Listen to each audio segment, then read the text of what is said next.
What's going on, guys? Welcome back to the channel. It's your boy Anthony and Gooch, and we're here to break down episode 2 of The Last of Us, Infected. So the episode opens up with a new scene for gamers. Opens up in Jakarta with a little bit of backstory of the infection and kind of how it starts. The military is looking for this lady in a little diner.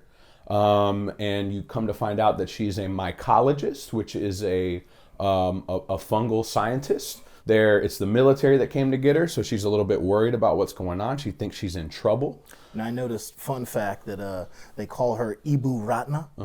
I looked up Ibu is actually the word for mother. Okay. But it's also used formally just to refer to older women. Right. Like sort of like madam. Ma'am or ma'am or something like that. Yeah, okay, cool. So they come at her respectfully, which, I'm sure kind of eases her a little bit. But yeah, you get to definitely see she's a little like, why have you guys, are you sure it was me you're looking for? And they're like, yes, ma'am. You are Ibu Ratna, right? Yes, I am. Okay, then we need you. So they bring her to a scientific facility, and she comes in and they ask her to take a look at a microscopic sample. Another scientist immediately begins to try and talk to her. Well, we've observed. He's like, stop. I want her to see this, and I want to hear her unfiltered thoughts. She takes one look at it, recognizes that it's cordyceps, and wonders why the sample is in a certain fluid. And they say, well, because we have to put it in this fluid when the samples come from a human being. And immediately she's like, a human, but these don't grow in humans. And he's like, We got some news for you. Yeah. So then they take her, they shoot her up like she's going into like a radioactive zone. And she goes into a room and there's a body on display there. It's a dead body on a table. It's a lady that has passed away. She has a bullet wound to her head. She's really bruised up. It doesn't look like the infection has taken hold too much with her. They let her know that the bite mark is on her leg. She turns the leg. She pulls a scalpel out, opens up the wound. She can see the fungus growing under her skin. And then it looks like mushrooms. It looks like mushrooms, it's yeah. The same kind of color and texture as mushroom, like as if mushroom was under your skin. Yeah, like she's becoming the fungus herself, which basically is what's happening. Then she goes to the mouth, opens the mouth, reaches in. I was on the edge of my seat. I was like, is the fungus going to take over her body and bite down, and then she's going to get infected? I wasn't really sure where they were going with it. She opens the mouth and pulls out the mycelium, which is kind of what they're establishing in this episode. And they're still moving. They're still reaching out. They still have life. These are the same things that we saw coming out of the grandmother's mouth in episode 1, right? And she immediately drops everything, runs out of the room, and then it cuts to one of my favorite shots in the entire episode. It's a one shot. Brilliant scene. It's the mycologist. She's sitting on a couch, and the general comes in from the military and starts breaking down kind of what's going on, and she has questions like, how did this start? They find out it happened in the flour factory, which cuts back to another fan theory that them in the first episode not eating cake, not having pancakes, not eating the biscuits because Joel's on Atkins, kind of saved them from getting in the initial infection stage. And that's kind of how the fungus spread so rapidly around the world, because Patient Zero started out in the biggest flour factory in the world, which is in Jakarta, which is actually true. And then she finds out that the person that bit the lady that was in the room hadn't been caught. They caught a couple of them. 14 other of the workers are missing. So you see this reality set into her face. And like I said, this is a one shot. We're slowly pushing in on this doctor's reaction. And as soon as the general tells her that there are 14 more workers missing from that factory, you can just read it on her face like, oh, shit. Yeah, there's no hope, basically. And then the general's like, so we're here, we brought you here for you to help us. Like, is there a vaccine? Is there some kind of medicine we can get? And she's like, no, there's nothing we can do. He's like, how do we stop this? And she says one word, bomb. She said, you got to bomb this place. You got to burn the infection out. That's the only way to stop it. And her final request is to just go be with her family, because she knows that this is the end. And the performance is brilliant. Yeah. I mean, we were not familiar with the actress. We were saying maybe she's a bigger actress in Indonesia, but I mean, God, just the looks on her face. She's drinking a cup of coffee, and you can see her hands just start to shake, like out of nervousness, like, oh my God. Right. And she has to put the coffee down, and it's like, yeah, you need to bomb. That's the only solution. Yep. I cannot help you come up with a vaccine or a medicine for this. The only way to do it is kill everybody. Burn the infection out. And then, which plays very well to the next scene. So then we open up with another really beautiful shot. It's a top-down shot of Ellie surrounded by beautiful greenery, flowers, like a little bit of moss. It's actually really, really beautiful and peaceful. She's in the fetal position, which also plays to maybe her role in humanity, with her potential ability to be the cure. You know, it just is like very like ethereal, and she's like the special one. And then immediately we get a change of perspective, and you see that Joel and Tess have been up all night watching her, making sure that the infection isn't taking hold. You know, Ellie obviously has been through this with the fireflies. She's letting them know, like, look, these are the tests that they put me through. I've been dealing with this for weeks. I'm okay. And I love Ellie's reaction here because, you know, right away you can tell the look on her face. She thinks it's weird, like, they're just sitting here watching me. She wakes up nice and rested, and they're just sitting there. And the shot that I love is that she starts to get up to walk towards them, and Joel immediately raises his gun. Yeah, he's ready. Then she knows, it's like, oh, that's why they're watching me, because again, they think I'm about to turn. They're so worried.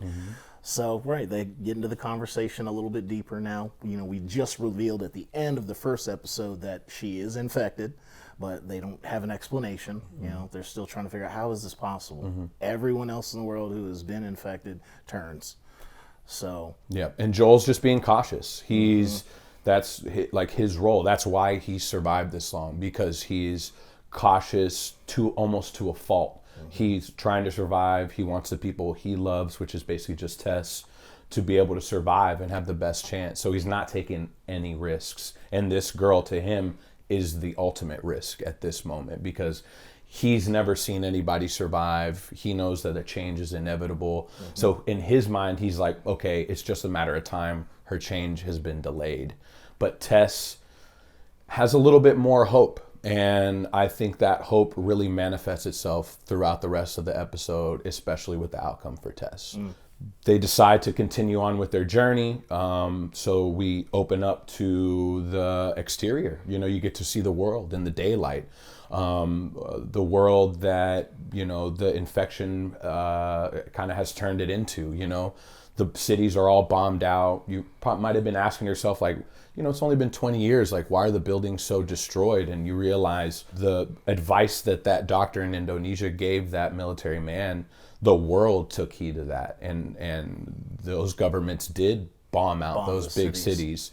Ellie walks by a crater and she's like, wow, it looks like the moon out here. Is this one of those is this where they dropped the bomb? And Tess lets her know, yeah, this is where they dropped it. It didn't work in a lot of cities. The bombing of the cities did not stop a lot of the infection, but they happen to be in Boston where it did. I mean, they do have a quarantine zone there. So they were able to kind of overcome the majority of the infection. And we get to walk through this world that gamers are very, very familiar with. You know, walk down the highway with all the destroyed cars. Everything is overgrown. There's almost a beauty in nature taking back over what the humans have built. Yeah. Beautiful destruction and chaos. Yeah, absolutely. Know? We had talked about this because that was one thing that, you know, I thought the game was really beautiful in the environments in that ugly way, this ugly beauty, you know. But I always thought it was a little much. You know, there was no explanation. I wondered how, you know, if people just abandoned the city, you know, these buildings wouldn't be all bombed out, the streets wouldn't be destroyed. There are cars that are just sitting in the middle of the highway as if something happened that just, you know, stopped them immediately. So again, they've, with that first scene, help flesh out the world, make it seem realistic, and explain to us that the cities are destroyed because we had to bomb. We literally had to bomb the cities to try and stop this infection from spreading. So I love that little extra detail that we didn't get in the game. And again, like I said, everything is making the world feel even more real. That felt real to us playing in the game. Absolutely. You know? We get to a couple other environments that are very familiar to gamers. We get to the hotel, which the design is exactly how it was in the game. We get to see Flooded out. Right, even like the kind of the Gatsby-esque kind of design of whatever that cool eclectic hotel that they were in that was obviously totally destroyed at this point. We see a really fun moment with Ellie having fun, pretending like she's a guest there, pretending like she's about to get the nicest suite in the hotel, which speaks to the point that she's never been in a hotel. No. She's never had that experience. Joel's like, how do you even know what this is? She's like, have you ever read a book, bro? Like, it's just really funny. And it plays to her personality and the fact that she's been in this world. And I mean, it's like you either laugh or you cry. You know what I mean? So she's choosing to kind of have fun with it, make it lighthearted. She's 14 years old, so this is her first time in the world. So she's trying to have fun. And then, the skeleton, she finds the skeleton and it kind of brings her back to reality. And then they continue on their journey. And they expand upon, one of the points that we were talking about last week, where we didn't think that there's going to be an airborne aspect to the fungus, which was confirmed. This man right here, he predicted it. Hey, it was just we played the games, and we knew that they were going to make some differences in the show, and that was one of the things that seemed like they were leaning towards that way, and we got confirmation. But what they did do is they added a twist to the infection that we didn't get in the game. The fungus is connected. It's all kind of one hive mind. And you get to see that. They talked about a wood wide web. Which is a term that mycologists actually use, because there are fungus that are out in nature that are just one big entity. Biochemical connections, and they can communicate with each other. Yeah, absolutely. And so they bring this to this show now. So as Anthony had guessed, instead of there being airborne spores that come from this fungus that help get people sick, now instead we just have these micellar little tentacles that are all connected, that she said they go into the ground. There might be networks of them for miles under the ground. Right.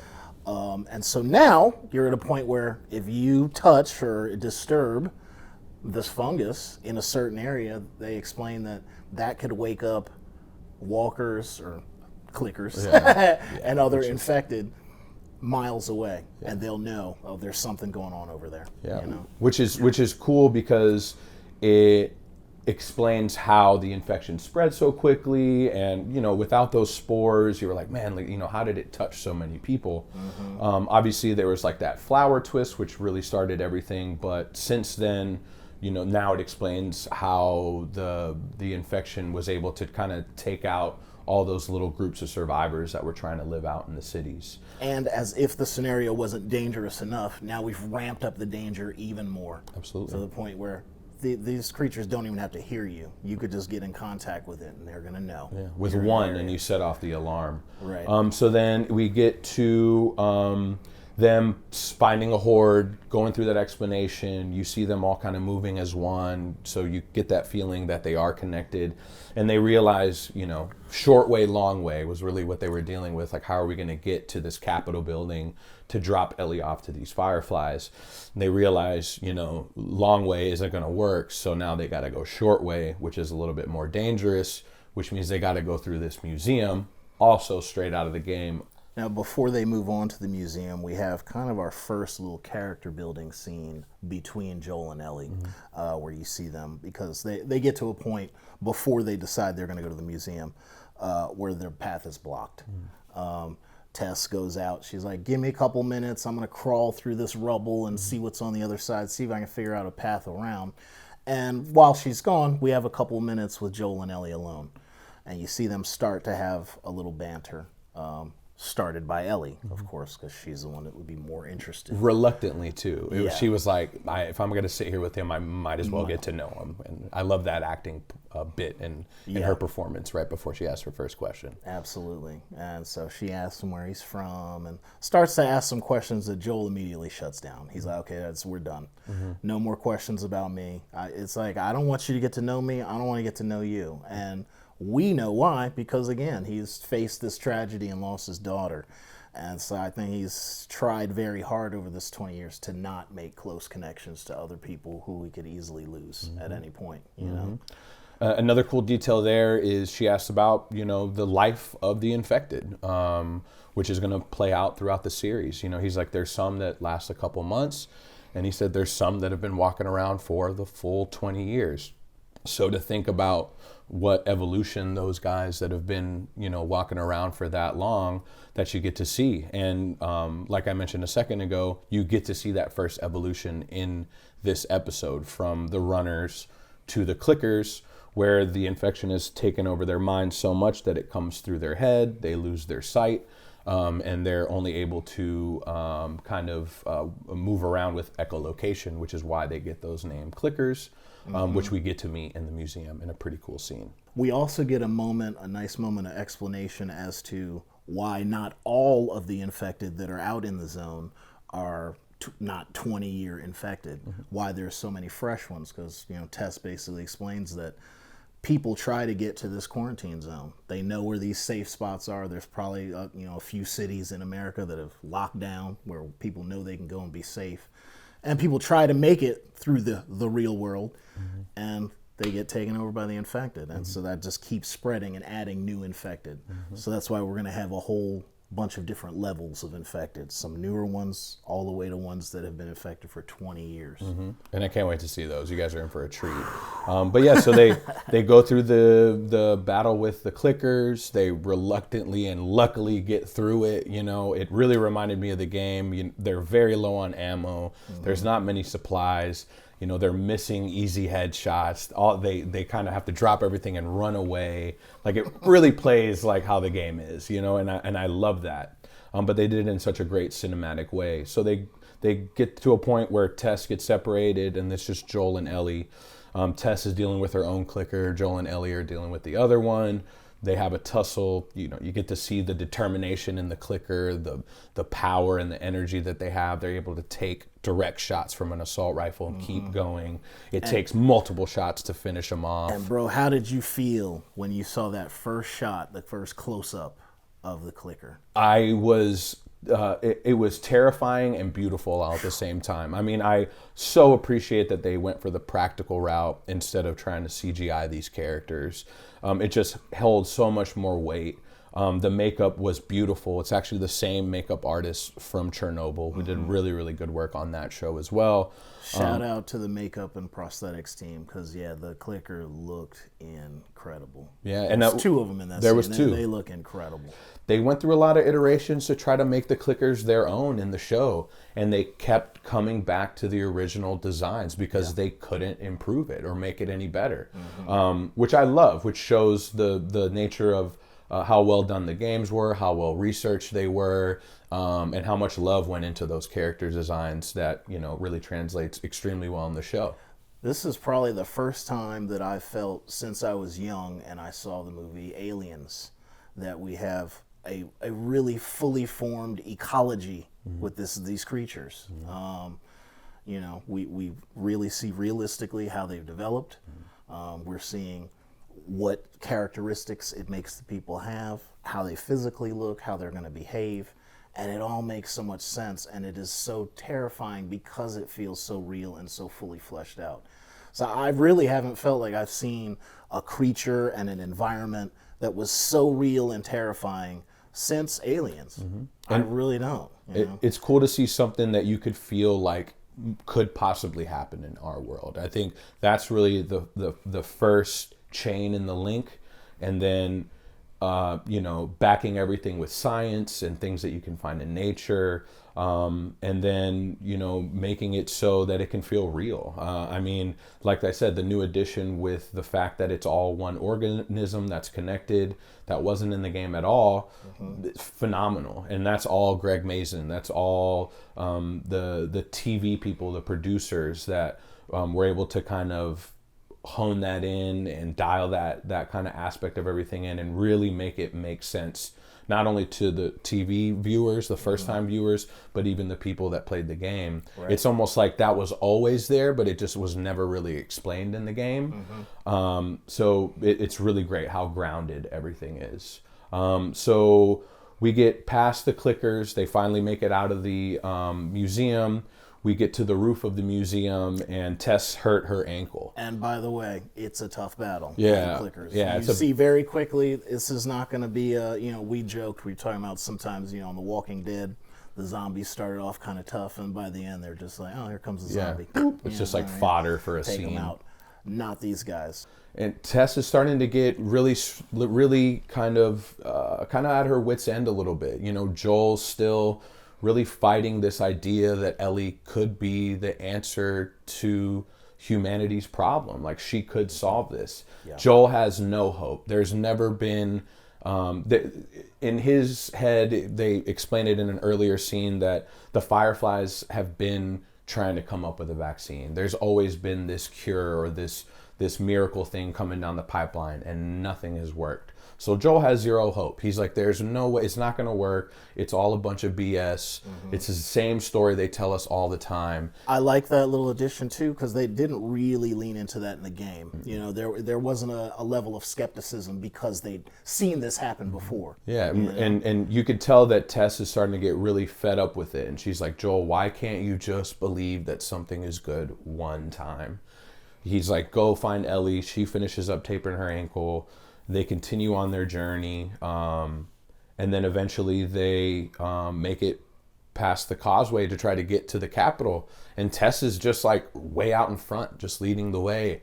Almost like she doesn't care about what's going to happen to her, which once we get to the Capitol, where all these Fireflies are, you can tell that there's been this big battle.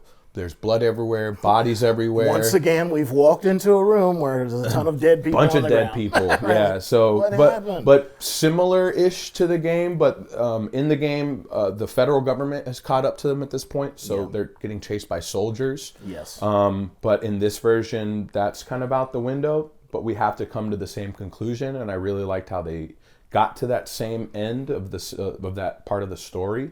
So we get there, we find all these dead bodies. Joel realizes some of them were infected and realizes that, the infected fought the non-infected, and eventually the Fireflies just kind of killed each other. Yeah. And then Joel's like, all right, it's over with then. We don't get our truck. We're taking Ellie back. Let's head back to the quarantine zone. And Tess is like, I'm not going back. I can't go back. And Ellie, out of instinct, is like, she's infected. So, and then we find out, she shows Joel her infection on her neck, which another part of the game that is the word for word, line for line from that moment in the game, shows him, she says, oops, like all that straight out of the game. And then her dialogue after that is basically just telling Joel, like, this is our only hope. Do this for me. Take this girl out west. Find this hospital. If you don't want to do it for yourself, like, just think about me when you're going through all this. And she tells him, do this so that we can set this right. Yeah, it's almost like she feels like if they're able to get her to the hospital and she is the cure for everything, all the dirt, all the grime, all the messed up stuff that they did to survive could be forgiven at that point, So, and she's trying to find redemption because she's about to. These are her final moments. She knows she's about to go. And Joel's sitting there having to make a decision. And the greatest part about it is he doesn't say a word. He just looks at Tess. He realizes what's going on. He realizes she's infected. Also realizes that he loves this woman. You can see all that just in his performance. One of the infected wakes up, and Joel has to shoot the infected, and then you see the mycelium come up and touch the infected's hand, and you realize that it's communicating to another group of infected, that actually humongous group that was just outside of the hotel. They all get up, they all come to take care of business. They know there's some humans. They hear that group coming at them, and they realize time's running out. Not only is Tess about to change, but this horde is coming at them. So Joel makes a decision. He grabs Ellie, gets out of there. So you see, Joel's decided, I'm taking this responsibility. I'm going to get this girl out west without saying a word. So, and he doesn't have to fully believe in the whole redemption thing. I know that's affected him in his heart, but Tess also gives him a very logical explanation and says, look, I don't care whether she is man's last hope, whether they can form a vaccine from her. I don't care. As long as the Fireflies believe that that's possible, then they're going to give us what we want. Why not have a little hope? Why not? Take her out there, and no matter what, we're going to get what we want out of this. You're right. Maybe this is not the last hope for humanity. Maybe this is just another. But she gives him a very realistic reason. So he has all the reasons to say, all right, let's do this. Let's keep going. Yep. So we get to see Tess in her final moments. Joel takes Ellie. Tess I loved it. Her breathing, her performance. She's trying to amp herself up to do what she needs to do, and it's not anything fun. Starts knocking over the gas canisters, throwing grenades onto the floor, and she realizes, okay, once this horde comes in here, I'm going to blow this place up and buy my people a little bit of time. Yeah. And, we get to see a, great scene with her trying to light her lighter. The runners come in. I think Neil Druckmann, who has directed this episode, did a phenomenal job, keeping Tess in the foreground, in focus. The runners are coming through, in a little bit of slow motion, out of focus, and you're just seeing them pile in and pile in. It's dozens and dozens of them. Almost it feels hopeless at that point. Her lighter's not working. It's not working. One of the runners stops, turns and looks at her, and then approaches her slowly, calmly. Tess is just frozen, and it's not explained at all. Like, you don't know, is she frozen in fear? Has the cordyceps taken over and froze her in order to, expand the infection even quicker, which eventually it does happen. That walker approaches her. And all the while, she's trying to click her lighter. Still clicking. It's not lighting. Oh, it's like, oh my God. He approaches her and gives her basically the kiss of death, which I thought was so poetic in that moment, because what I felt is, she probably did want to kiss Joel goodbye, and obviously was not able to do that. She's infected at that moment, and she kind of did get a goodbye kiss in the most messed up way possible. Right. But in that moment, the cordyceps are like flowing into her mouth. The shot was done beautifully. And Neil Druckmann speaks on, he shot it beautifully. He shot it like a romantic kiss, backlit, they're well lit, the side profile. It's what you get in all the rom-coms and all those big movies, It's a very seductive moment. Again, made me think back to Aliens, well, really specifically the original Alien, because there's a scene when the alien attacks that he moves very slowly and comes at him like, yes, you're going to be mine. There was a certain level of sexy seduction to it, which is very strange, but plays out because of the contrast. And I thought you get the same element here. So she's receiving the cordyceps from that kiss of death from that runner. She's still clicking. It's like the last little bit of humanity is still leaving her. And then she gives it one more click. Boom, and it lights finally, and you could see that's basically her last moment, because her hand starts shaking, the lighter drops, and then you get the full effect, the grenades, the gasoline, everything explodes. We cut to Joel and Ellie, about 100 yards away from the museum or the Capitol building at that point. Joel's at the ready. He's waiting to see if any of them have made it out. And then, we get no dialogue, just straight acting. It's Joel and Ellie on a hill. Joel sees that they're in the clear and just continues the walk, doesn't turn to Ellie, doesn't grab her, leaves Ellie right at the top. And then it's just Ellie kind of looking back, looking down at Joel. Obviously she realizes, all right, here we go. I'm about to, here the journey begins. And she was upset as they run out of the building because, I think the reality. She's, Tessa's bit, she's infected, she's going to turn. But it still hits her. Ellie's like, are we going to leave her? Yeah, it was really powerful when they were leaving. I don't want to go with you. Yeah. She didn't want to go with Joel. Calls him a fucker and everything. Yeah, right? Yeah, Joel was the last person she wanted to be with. And, fate has brought them together because that's who needs to be with her in order to get her across the country. And, whatever fate or destiny is out there, like, it realizes that, and it's put them together for a reason. And in the most Neil Druckmann ending to a scene, we cut to black, the music starts, and that's all we get. We don't get to see Ellie follow the path, mean, you obviously know that they're going to continue on together, but you just see that like that hopelessness in them because this journey they're about to go on is going to be very tough and very grueling, and there's going to be a lot of tests of will, and you guys are in for a treat. You get that feeling that he's very upset now because they didn't have to take this mission. He warned Tess, why are we doing this? This is, we don't need to do this. We'll figure out another way. She says, we got to do it, and now she ends up dead. So he's pissed, and I think we're going to see some of that in the next episode. He's going to be, he already didn't want to connect with Ellie, now he's got a reason to be mad at her, and not really at her, just kind of indirectly, but he's going to take out his anger on her, like, God, she's dead. We survived all these years, and now we do this one thing. I mean, he obviously loved her, and it's another, person that he loved that he's lost because of this fungal infection. So, we're looking forward to next week. This week was phenomenal. Neil Druckmann's directorial debut, first thing for TV that he's ever done. He's only ever done video games, and knocked it out of the park. So shout out to Neil. Shout out to Craig Mazin for an amazing script. I mean, he treated it with the utmost respect. The changes were welcome.